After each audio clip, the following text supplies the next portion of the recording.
I thought it was time that we had a little heart-to-heart about the concept of overstretching, which is something that is so prevalent for a lot of dancers, no matter their age, no matter their style, no matter their experience level. Overstretching is something in the dance world that leads to a lot of injuries, in fact, and it's a serious thing. We don't want to be injured as dancers. We also don't want to have these injuries affect the rest of our lives, whether we're dancing or we're not dancing. So I'm making this video today to share with you the signs of overstretching, what it is and why we don't want to do it, and then some alternatives to help you still gain flexibility without doing more overstretching and putting your body at risk. So first, let's start with what is overstretching. So if you've never heard of overstretching, it's when we are holding stretches for way too long.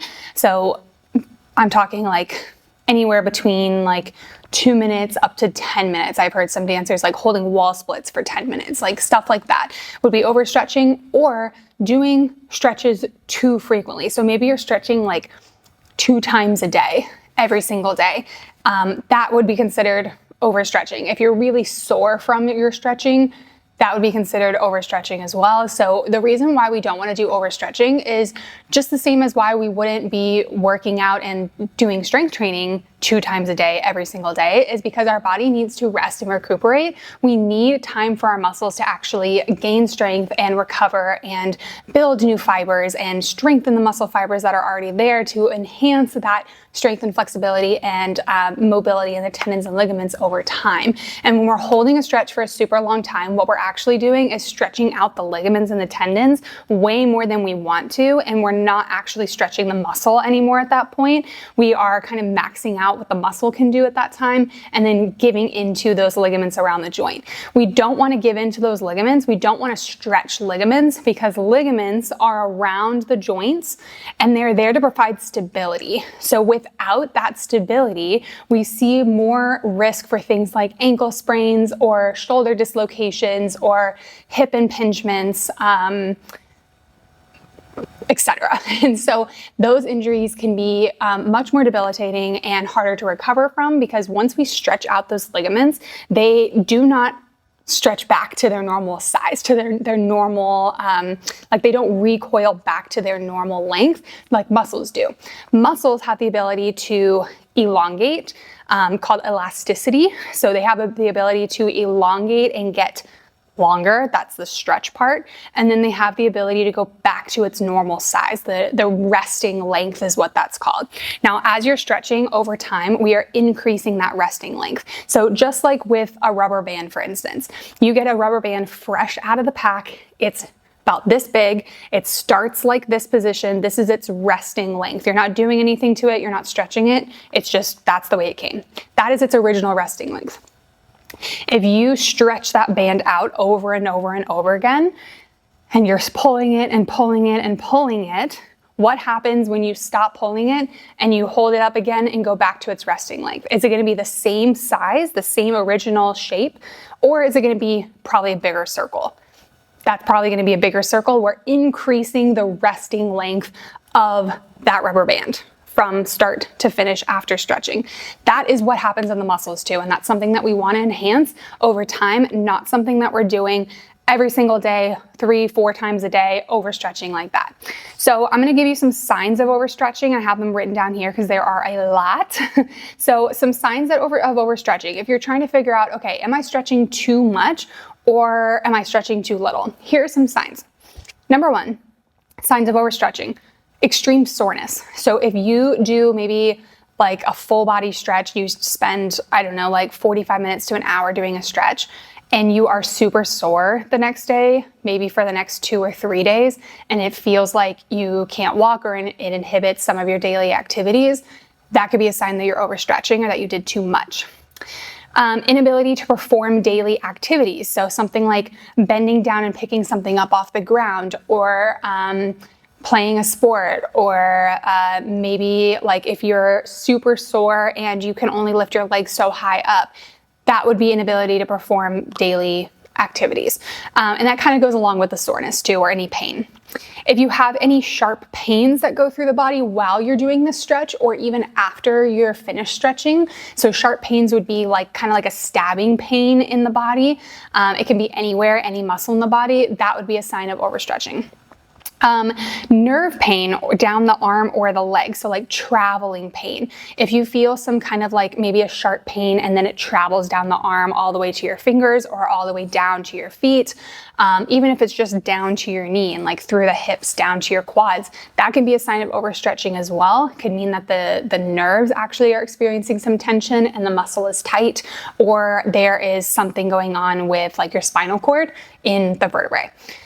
Another sign of overstretching is shaking. So if you are holding a stretch and your body is shaking because it's so intense, that's probably a sign that you're pushing too far and you want to back up just a little bit and do less of a stretch. So if it's laying on your back, holding the leg up into a hamstring stretch and your leg is shaking so hard, instead of pulling it in towards closer to your face, bring it away from your face just a little bit more. So we're easing up on the stretch. And then the last one is holding your breath. If it feels like you're stretching and you're going so far that you can't breathe, that is also a sign of overstretching and taking your body too far past its limits. We always want to be breathing while we're stretching. That's most important to me. And I often ask the dancers that I work with, are you breathing? And they say, oh, or they say, nope, I didn't breathe at all that time. And I was like, all right. Great, let's do it again. And we focus on the breath, and it's something that I say all the time, and I know it probably gets a little repetitive for people, but it's so easy to forget to breathe. That's why I say it all the time. And it's so important. But if you find yourself holding your breath and shaking and you feel like all that tension, that could be a sign that you're going too far or you're holding it for too long. So here are some alternatives to overstretching instead of doing those things or feeling, noticing those signs of overstretching in your body. Some alternatives that you can do are doing multiple sets. So if you're gonna hold a hamstring stretch for 30 seconds, let it relax, shake it out, maybe do the other side, and then do the other side again. Do a second round, a second set of the stretches. And you can also try doing, for static stretches, no more than 30 seconds.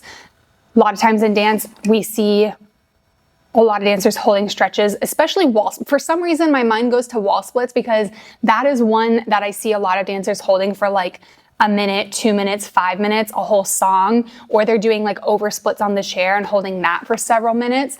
That is what we want to avoid, because there's been research that shows that holding a stretch for longer than 30 minutes is actually not improving that stretch, improving that muscle length any more longer than past that 30 seconds. So 30 seconds is like at its max, and then we relax. The way that we increase that length even more is by relaxing and then going into a second set, and then relaxing, going into a second set. If we are just holding a stretch for a minute and a half and then we move on with our day and we, do whatever, we're not really maximizing that benefit of the stretch. Instead, we might just be wasting time at that point, which is something none of us like to do. You might also try different types of stretching. So things like dynamic stretching, active isolated stretching, self-myofascial release. So things like a tennis ball or a foam roller, dynamic stretches like windmills or leg swings, things where you're moving your body and feeling a stretch. You're not just holding a stretch and then moving to the other side, holding a stretch, moving to the next stretch. You are actually moving your body and getting a little more range of motion and blood flow to the area. And those are great ways to do that. If you watched my video from a few weeks ago about it was the 20-minute splits challenge and then like upper body stretch too. I also did some variations of those in there so you can see what I'm talking about in terms of like dynamic and active isolated stretches. And then the last alternative, or something that you can try to avoid overstretching for, is to take rest days. And I preach rest days all the time for dancers because we work so hard in the studio and we work so hard outside of the studio, but how often are we taking a break? How often are we giving our body rest? How often are we living our life outside of dance? Because that's really important to your own identity and who you are as a person. And without that outside time, we can kind of lean into more of the like negative side of dance, mental health benefits, mental health considerations, we'll call it, like perfectionism, burnout, loss of motivation, anxiety, depression, those sorts of things can come up if we are zoned into one thing all the time and we don't have a life outside of dance. And I know that doesn't have much to do with overstretching, but I bring that up because that part is so important for our body and our brain. And so I really encourage dancers to try to use these alternatives here. Check in with how often you're stretching, how many classes you're taking a week, what you're doing at home, what you're doing outside of the studio, and make sure that you're managing the overall picture of your week to week, not just, oh, I have to stretch today. I haven't stretched today. I have to warm up before class, so I'm going to stretch. Think about what's going to work best for your body and then plan accordingly. All right. So I hope that these tips, the signs of overstretching and the alternatives are going to be really helpful for you. If you have any more questions about overstretching, please leave a comment, because I reply to all the questions I get. I try to reply to all the questions I get. I'm sorry if I missed one or two, but I really want to help you understand overstretching and help you stay safe and reduce your risk of injury. So that is the whole point of my channel. And if that sounds good to you, make sure you subscribe if you haven't already, so you can never miss a video and you're always here to learn more about dance science.